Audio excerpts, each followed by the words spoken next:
แม่ค้าอยู่ไสล่ะแม่ค้าแม่ค้าเอ้ยขายบ่น้ำนี่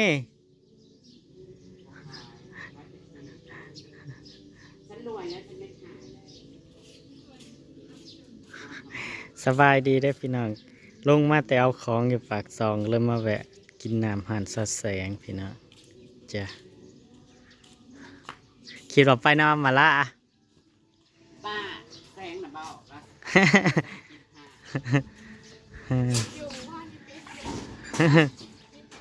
ว่านไปกันเอาแล้วอันเป็นยังอันทานนี่ครับอ๋อนึกว่าเราโลภเราเนี่ยเป็นก้อนแล้วมันเป็นยังเป็นน้ำ เป็นก่อนในใส่ แยกไป อ๋อ ปรุงน้ำมันเดิมมันเธอเอาน้ำอะไร เอา ก็จากพี่น้องค่ะ ซาเย็น เย็นชาเป็นนายชาเย็นเป็นนายเย็นชาอ๋อนี่กินตำจักรจันทร์เนี่ยใช่ไหมปกติจักรจันทร์อีกเหรอ จักรจันทร์ห้องหลายๆทาง เขาลงตุยๆอยู่นะนะ อืม เพราะว่าบางว่าคนยังไปหาปลูกขาปลูกแค่อยู่แมลงปกติ ชวนนางไปหาของกับป้อมก่อน หน้ากับปุ้น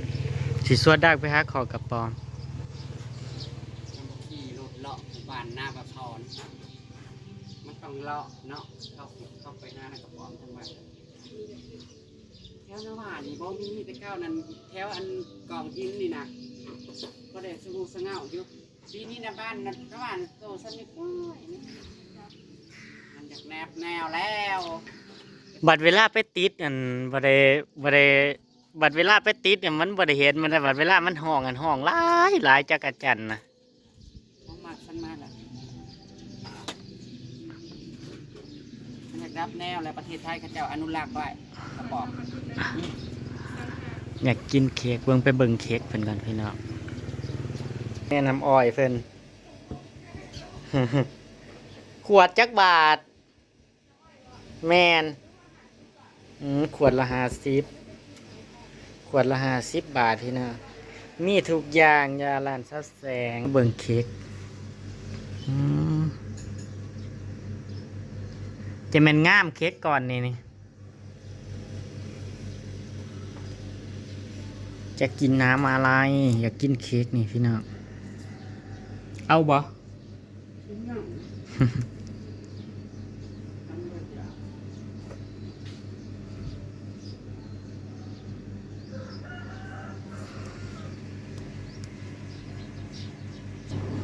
น่ากินมากเลยพี่น้องจะเอาอะไรดี เอาไฟทองบ่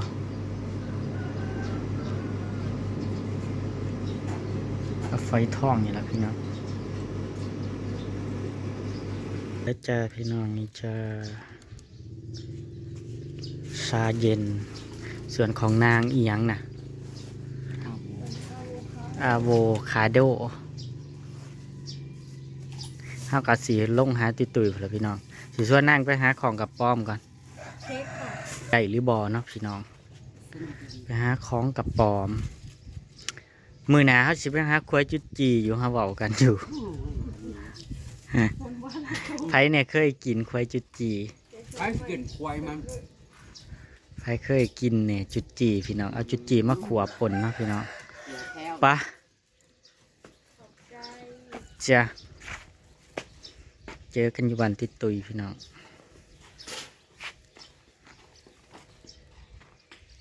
ยังตื่นแล้วยัง ตึ้งปุ๊บอ้าวเขาก็ไปสองคน คือบ่เห็นแม่นางพี่น้องแม่นางยังบ่ตื่นเนาะ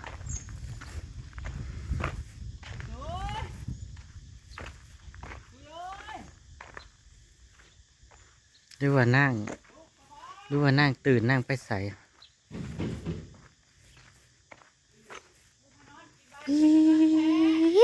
ยังบ่ทันละตื่น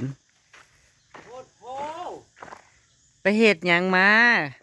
เล่นผู้บ่าวเด้อบ่ไป กลาง กอกกายใหญ่ กลางค่ำกลางคืนน่ะเฮ็ดหยัง ทราบไปเลยได้สุดเตรียมไว้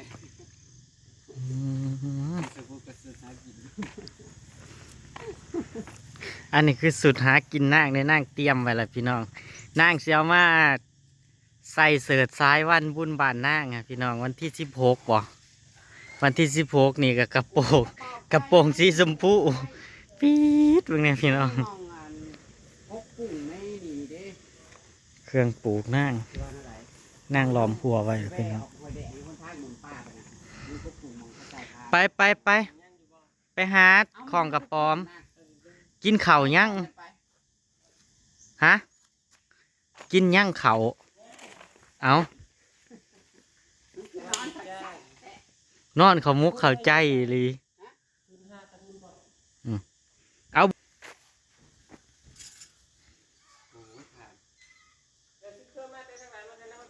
อืมค่ำบ่เลย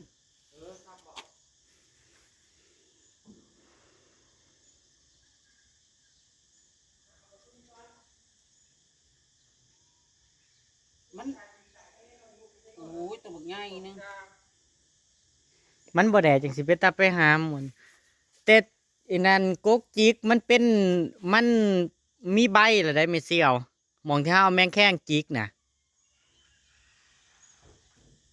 นางผมมีเสือกลี้ลงบ่เอาอยู่เพิ่มมือ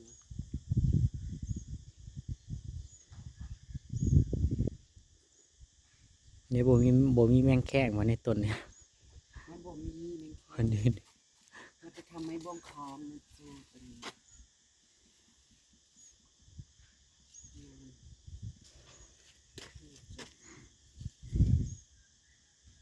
มันสิบ่ไปหรือบ่เฮ้ยมันสิบ่ไปบ่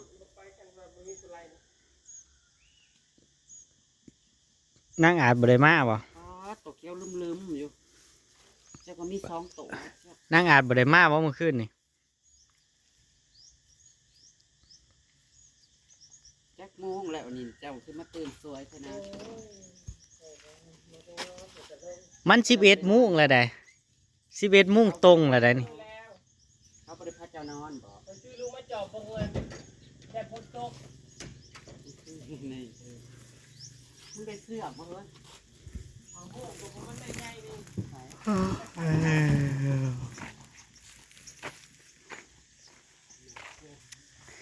ได้กินเซยได้นี่พี่น้องเพราะว่านั่งต่อทอน้ำห้องน้ำมาใส่นี่พี่น้องหน่อไม้ได้กินเซยนี่2 ก่อ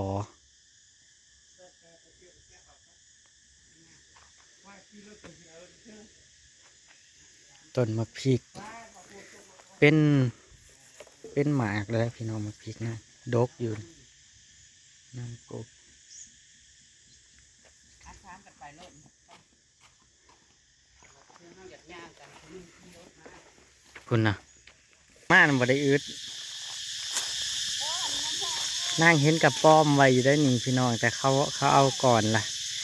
ต้นนี้มันโอ้นี่เด็กไงตรงนี้พ่อเขามาทางนั้นทางนั้น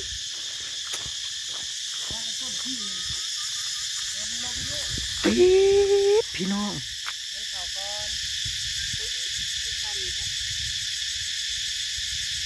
บ่วงมันน้อยนะ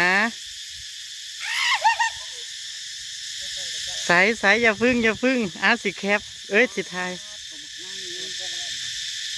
เอาให้มันอีนั่นนี่ทีปี๊ดพี่น้องเบิ่งใกล้ๆก่อนแล่นวะนี่พี่น้อง ดีใจนี่จะได้กกเพาะนะจะมาหนับอะไร จับหัวมัน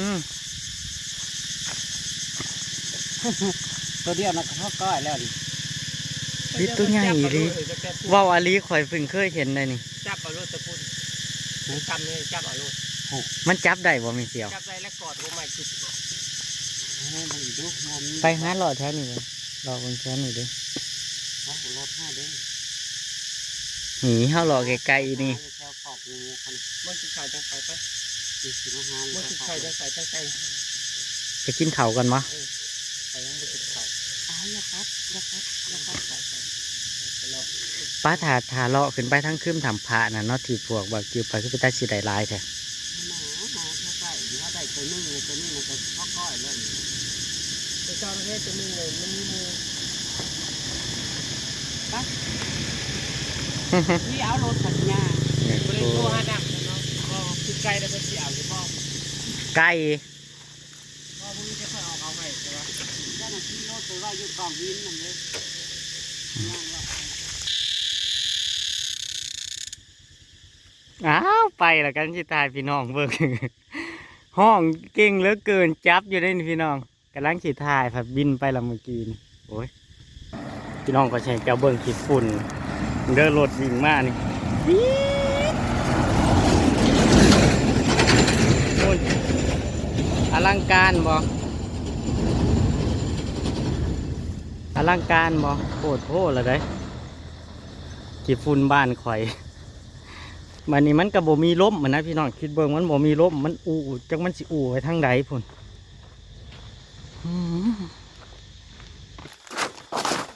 นั่งเจอกับป้อมใหญ่อยู่พี่น้อง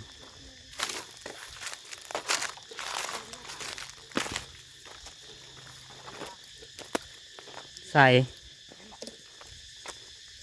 อยู่ทางใดทางนี้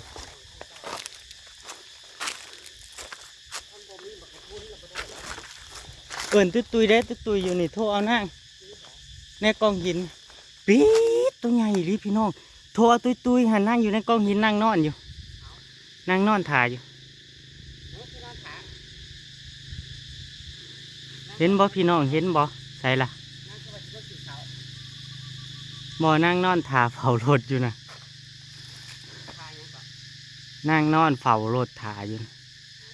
เอาใส่ละพี่น้องเห็นบ่นั่นนั่นตัวใหญ่ๆใส่ละซูมให้พี่น้องเบิ่งก่อน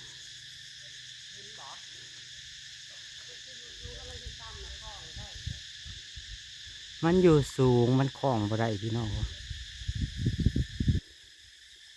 อยู่เทิงใช่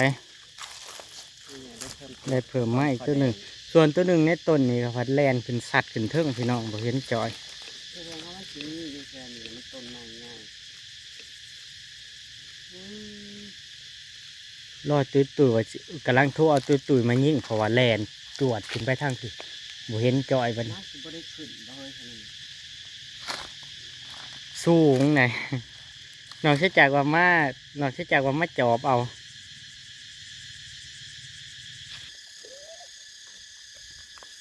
อีหยัง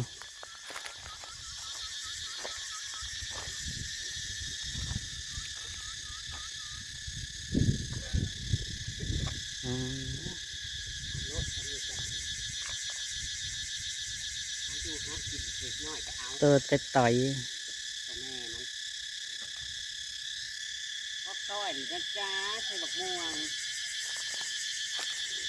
นี่ฉันกิน บอกกล้ากินเลยตัวใหญ่โพดเด็กทั้งหลอดโทรศัพท์เลยไปลิ้นกันต่อยพี่น้อง แม่ลูกจ้า ตัวหนึ่งบ่ได้สองกระปอมการพี่น้องมันแลนขึ้นสูง โอ้ก็ได้ตัวนั้นล่ะพอเลย ผู้ดีคูเลยได้คูหนึ่ง เดี๋ยวเราจะมาจับมาไหมมันแห่ตัวน้อยๆนี่นะ โอ้ยพี่อุ้ยสองตัวนี่ตัวหนึ่งอยู่นี่อยู่ในต้นนี่ นี่ย่อหัวอยู่ ตัวสำคัญนั่นแหละ ตัวหนึ่งแลนขึ้นเทิงละฝุ่นโอ้ยอันเดถ้าได้สองตัวนี่ก็พบปนแล้วนี่ ไม่ใช่ ฮันเดย่อข้ออยู่ฮันเดเทิงอีกเทิงฮันเดตัวหนึ่งนั่น เอาสองตัว อยู่ต้นนี่ตัวหนึ่ง ไปชามผม มาไหนล่ะไหนได้ตัวนี้ น้อยนี่เอาเยอะ เอารถนะเอาไปป่น แล้วนี่เป็นกระป๋อมน้อยเป็นกระป๋อมตัวแม่น้อยก็เอา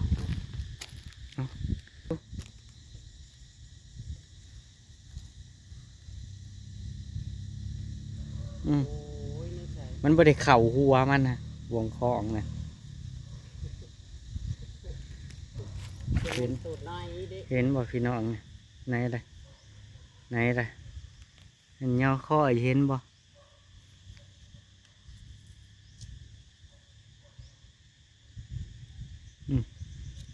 อืม แน่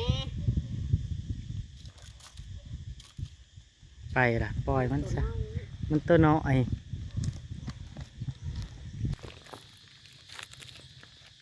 เห็นมันคล้องบ่ได้เพราะมันน้อย